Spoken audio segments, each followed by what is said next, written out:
자, 이 정화일관은 어떤 걸까요? 그러니까 대운을 딱 보면 계묘대운이었네? 이렇게 되잖아요. 그러니까 계묘대운이었다면 계묘년 2023년이 되게 중요한 거고 2023년에 뭘 했어야 돼요. 이분은 계묘부터 인생이 확 바뀌거든요. 그러니까 근데 여기 사주에 계묘가 있어요. 묘가 2개 있네. 그러면 그 묘가 작동한단 말이에요. 그러면 일시가 작동하잖아요. 그러면 그 시간이라는 게 결국 명령이기 때문에 내가 지금 어떤 대운에 와 있는가 제일 중요하고요. 그 대운이 그 나이값을 하는 거예요. 그 철든다는 게 결국 대운대로 살 수 있으면 철드는 거고 대운대로 못 살면 철이 안 드는 거예요. 지금 계묘 대운에 이분이 계묘가 시에도 있어. 와. 그러면 완전히 이분은 어떻게 돼요? 혼자 있을 때 계묘라는 기운을 막 담아놨어. 그리고 계묘 운이 오면 난 계묘를 펼칠 거야. 이렇게 되는 거예요. 계묘라는 그릇을 갖는 사람은 어떤 마인드를 가질까요? 묘라는 게 뭔가 아침 8시, 그러니까 6시거든요. 그러니까 아침 내가 일어났을 때 세수하고 저 얼굴 씻고 막 이렇게 하는 거. 그러니까 밥 먹고 자기 개인적인 시간이에요. 근데 계묘가 그 개인적 시간을 갖다가 특별하게 쓰고 싶은 거야. 나는 오늘은 정말 특별하게 살고 싶어. 그러니까 개수가 천간에 올라면 아주 특별한 하루를 만들고 싶어가 계묘예요. 그러니까 개수는 무조건 난 특별해지고 싶다라는 욕구가 엄청나게 강하게 있거든요. 그러니까 항상 그 삐뚤어질 때다 빗나갈 때다 이게 계묘야. 그냥 기본 코드가. 그러니까 개수가 위에 있으면 얘는 반항아 아니면은 그러니까 개수가 착하다는 의미는 없어요. 진짜로.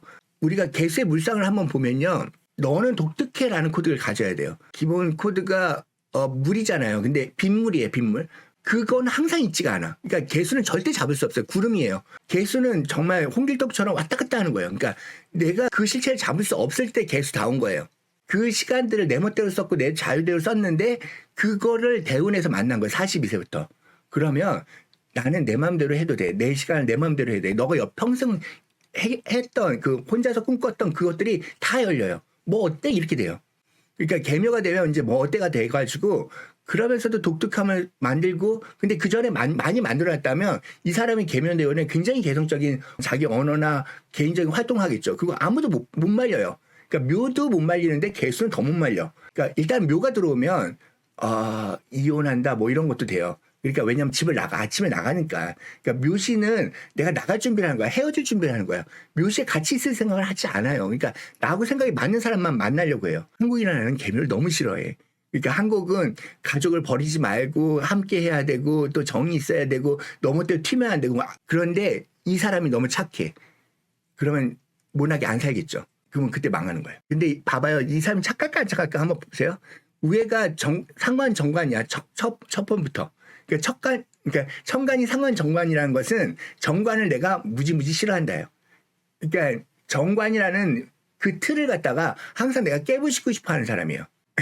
이미 안 착해. 그러니까 이미 안 착하니까 개면 잘 쓰겠네 이렇게 하면 되고 개수가 또 무게압도 되고 그러니까 이제 자기 멋대로 살고 자유롭게 살면 돼요. 이 정도면은 남편 못 잊는다. 그러니까 근데 이게 재밌는데 월지가 이게 여자인데 월지가 정제예요. 정제. 정제의 특징이 뭐냐면 남편은 엄마가 되거든요. 그러니까 내가 남자를 키우려고 해 항상. 그러니까 그리고 식재로 돼 있고 식재관도 되는데 상관경화니까 여기 이 사람의 남자 결혼했어요? 안 했을 것 같아. 했으면 진짜 힘들어. 결혼했어요. 정말 톡톡 튀고 개성 강하고 하고 싶은 거 다 하고 올해는 캠핑 유튜버 시작해가지고 자유로움을 만끽하시더라고요. 막 여기저기 다니면서. 한국 남자가 감당할 여자가 아니야.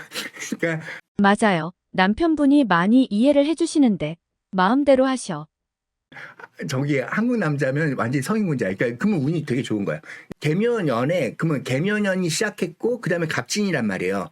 그러면 사주라는 게 결국 시간의 때를 말한다고 했잖아요. 그러면 모든 시간의 때는 그냥 아침인가 점심인가 저녁인가 밤인가 이렇게 나누면 돼요. 그러니까 봄, 여름, 가을, 겨울로 나누면 다 맞아. 이분이 계묘 대운에 계묘년이 왔잖아. 그때가 봄이에요. 계묘라면 해묘미가 처음 시작할 때가 봄이에요. 무조건.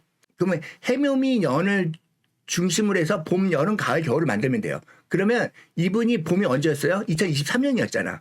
그때 봄이란 건 뭐예요? 시작하면 돼. 봄이란 건 아침이에요. 그때 출근하면 돼. 그러니까 봄에 출근하면 돼요. 근데 봄에 아무것도 안 했어. 그러니까 봄에 씨를 심지 않았어. 그러면 이 사람은 올해는 할 게 없는 거예요. 그런데 아까 유튜브 했다고 했잖아요. 올해. 그러면 올해 한 거 있잖아. 그러면 그거 봄에 했으니까 그럼 여름에 뭐예요? 봄에 심은 것을 갖다 김매기하고 확장시키고 잘해주면 되는 거야. 그냥 가면 돼. 그러니까 그 전에 걸 하면 되는데 근데 개묘년에 시작했던 게 뭘까를 생각하면 돼요. 개묘년에는 무조건 자기 개성대로 밀고 나가는 거예요. 그러면 그렇게 드러낸 사람들끼리 갑진년에 모여가지고 멋지게 이렇게 폼을 만들면 돼요. 개묘년에 씨를 뿌렸다면 그 개성을 가진 씨앗이 갑진년은 어떻게 돼요? 그러니까 자기 옷을 입는 거겠죠. 거기에 맞는 옷을 입겠죠. 그 적당한 대우를 받겠죠. 그러면서 얘를 갖다 예쁘게 청룡처럼 꾸미겠죠. 그 다음에 이제 갑진년 다음에 을사가 되잖아요. 그러면 이제 걷어들여요. 그러니까 내가 그 속에서 뭔가 좋은 게 있다면 걷어들이고 나쁜 거는 버리고 그 다음에 이제 겨울이 오잖아요. 그러면 다 괜찮은 것만 걷어 놓았으니까 그것만 예쁘게 있잖아요. 이제 보존한다거든요. 그러니까 내 역사를 쓰는 거야. 내 이야기를 쓰고 그거에 대해서 사람들한테 이거 얼마나 괜찮은지 아세요 하면서 이게 이제 겨울이 되면 마치 포도를 갖다가 봄에 심었어요. 그래서 가을에 걷었어. 근데 평가를 언제 받아요? 겨울에 받아요.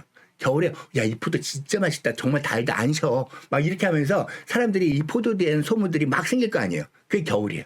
그러니까 겨울은 막 나눠주고 함께 해주면서 이것들이 사람한테 인식이 돼야 돼요. 그러면서 야 다음 해 또 심자 이렇게 나타나야 돼요. 그러면 그 다음에 봄이 되면 그 봄이 어떻게 됐어요? 내가 한번 심었던 것들이 봄, 여름, 가을, 겨울을 겪었단 말이에요. 그 다음에 다시 봄이 오니까 그 봄에 이거 사람들이 더 많이 쓰겠죠. 그러면 막 이거 달라고 하고 뭐 나도 그 씨앗 종자 달라고 하고 뭐 이런 식으로 내가 유명해지는 거예요. 그렇게 가지고 이게 봄, 여름, 가을, 겨울, 봄까지 딱 들어가면 이게 이제 하나의 그 사이클이 업사이클이 된 거예요. 그래서 예전에 봄에 있었던 나하고 이제 물건 하나 개발한 나하고 다른 사람이 되죠. 그 굉장히 유명해지죠. 딱 4년 지나면. 이런 식으로 나타나요. 이분이 이제 개묘년이니까 여기 정민년에서 엄청나게 이제 업사이클링 됐을 거 아니에요. 그럼 정민년에 더 크게 열어. 그래가지고 다시 언제까지요? 2031년 여기 시내까지 한 번 더 뻥튀게 되는 거야. 그러면 진짜 100만 구독자 될 수도 있어. 정제는 생각하실 것도 없어. 그냥 오로지 들어와. 그러니까 쟤라는 건 가치 평가하거든요. 가치 평가하면 여행지가 더 좋아요. 이렇게 말해줄 거 아니에요. 그러면 사람들이 와, 저 사람 간데 나도 가고 싶어. 이렇게 할 거 아니에요. 그러니까 쟤는 타인들이 부러워하게끔 하면 돼요. 그러면 성공해요. 무조건. 그러니까 너 이거 안 해봤지? 안 먹어봤지? 그러면 나도 먹어볼래 하면서 그렇게 제가 브랜드를 만들거든요. 그러면 이 사람 브랜드까지 만들 수 있는 그런 굉장한 사주니까 만일 유튜브 여행업을 했는데 정미가 되잖아요. 그러면 여행사까지도 차릴 수 있어. 여행사를 차려가지고 유튜버와 연관되어서 그 여행사를 만들면 더 커질 거 아니에요. 이런 식으로 한 번 농사하고 두 번 농사하고 이게 확 커진 거. 그러니까 개묘 농사를 개묘 대운에 짓는 거라고 보시면 돼요. 이분이 잘 봐요. 32세부터 갑진을 한번 보냈네. 대운을 갑진을 보냈으면 갑진이 어떻게 사는지를 아는 사람이야. 그러면 갑진년이 오면은 내가 사람들 좀 도와줄 수 있어요.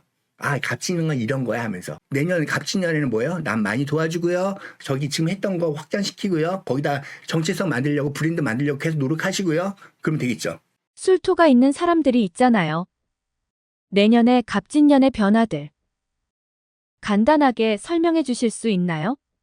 연우는 깡패다 이렇게 생각하시면 돼요. 연우는 자기에 맞지 않는 것들은 다 쳐버려요. 그러니까 연이라는 건 모든 사람이 지키는 거예요. 그러니까 대운은 나 혼자만 지키는 거예요. 그러니까 대운하고 연우하고 싸워서 누가 이기겠어요? 당연히 연우는 이기지. 연운이 내 편이면은 진짜 좋아. 근데 연운이 내 편이 아닐 적에는 어떻게 해요? 머리 수그리고 내가 좀 엎드려야죠. 내가 갑진을 못하는 사람으로서 있으면은 야, 너 바보냐? 이렇게 되겠죠. 갑진을 못하는 사람 누구예요? 경술이겠지. 그럼 경술들은 갑진하고 정반대에 있으니까 너 거기서 갑진도 안 하고 경수짓해. 이렇게 한단 말이에요. 갑진들이. 굉장히 껄끄러워해. 어디서 갑진 앞에서 경술이, 그러니까 마치 청룡 앞에서 경술, 백구가 짖는 거나 똑같아. 연이라는 코드가 대외적인 나의 모습이거든요. 그러니까 부모의 문제도 생기고요. 하여튼 요런 게 올해 그 한 해 동안 생겨 무조건. 그러니까 진수층이 생긴다고. 연에서 나대는 그 부모님이 있다면 연은 부모의 자리니까 부모님이 문제가 생길 수도 있겠다. 근데 부모님 보고 올해 좀 조심해주세요. 이렇게 하면 돼요. 그냥.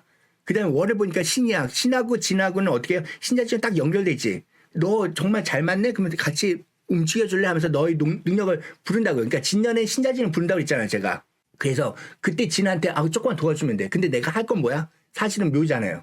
그러니까 묘에 대한 개념을 까먹지 말고 그들 도와줘야 돼요.